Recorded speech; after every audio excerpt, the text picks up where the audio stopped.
How to get dice in Monopoly Go on Android. Getting dice in Monopoly Go involves a combination of consistent play, taking advantage of in game features, and staying up to date with promotions. Here's a step by step breakdown based on the information gathered. Here's how you can get them free.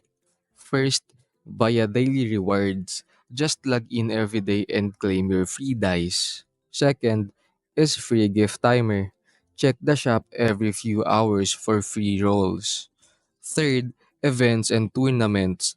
Play in events, complete challenges, and earn tons of dice. Fourth step, invite friends. Send your invite link, and when your friends join, you get bonus rolls.